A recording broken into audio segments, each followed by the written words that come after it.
हो गया। देखो भारतीय संविधान सभा के निर्माण कैसे हुआ था इसके बारे में जानेंगे। तो सबसे पहले भारतीय संविधान का जब निर्माण हुआ था तो अंग्रेज के द्वारा कैबिनेट मिशन भारत में आया था। कैबिनेट मिशन भारत में जब आया था तो 1946 में कैबिनेट मिशन जो है वो भारत आया था। तो सवाल पूछता है कि कैबिनेट मिशन भारत कब आया था? 1946 ईस्वी में आया था। तो कैबिनेट मिशन आने के बाद ही भारतीय संविधान बना था। तो कैबिनेट मिशन 1946 में भारत आया, तब भारतीय संविधान सभा में 299 को सदस्य चुना गए थे संविधान बनाने के लिए। बिना सदस्य बनना कोई चीज को बढ़िया ढंग से नहीं बनता, इसलिए संविधान बनने के लिए भी सदस्य चुना गया था, जो टोटल महिला और पुरुष मिला करके 299 को सदस्य चुनाए थे। ठीक है, इसको में से मुख्य रूप से जो सदस्य थे वो डॉक्टर राजेंद्र प्रसाद, जवाहरलाल नेहरू थे, सरदार पटेल थे, डॉक्टर अम्बेडकर जी थे, सरोजिनी नायडू थे और भी थे, लेकिन मुख्य रूप से इतना का नाम है और भी नाम है।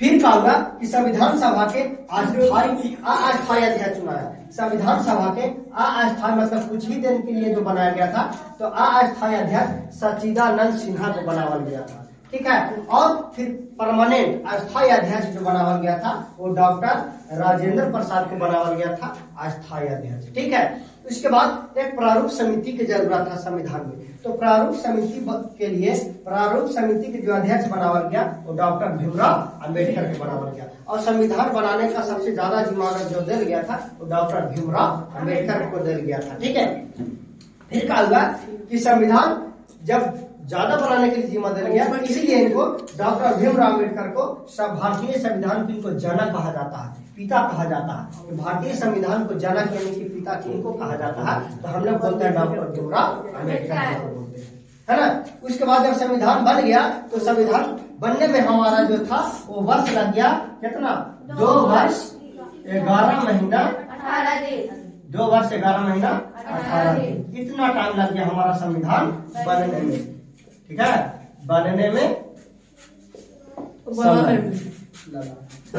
कितना समय हमारा भारतीय संविधान बनने में लग गया। फिर क्या हुआ, जब संविधान बना तो जब किताब उल्टा करके देखा तो उसमें 395 अनुच्छेद था। तो भारतीय संविधान के मूल मतलब जब बना तो उस समय कितना अनुच्छेद थे? तो 395 अनुच्छेद थे। अब कई भाग में बना?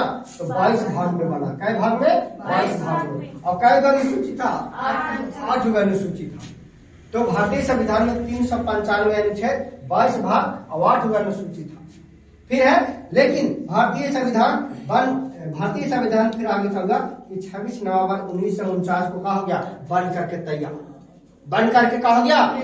हो गया। बस इसको जनता प्रदेश में लागू करने की जरूरत था। ठीक है, तो भारतीय लोगों को निर्णय के अनुसार भी कहें कि नहीं, स्वाधीनता जो एक पहले कांग्रेस आजादी दिवस मनाया था जो 1930 में मनाया था, 26 जनवरी 1930 को मनाया।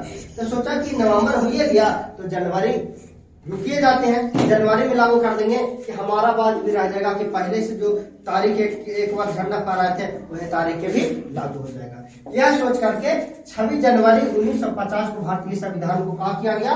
लागू किया गया। ठीक है, और जब 26 जनवरी 1950 को लागू किया गया भारतीय संविधान को, इसलिए हम लोग 26 जनवरी को गणतंत्र दिवस का करते हैं, मनाते हैं। इस प्रकार से भारतीय संविधान तैयार है।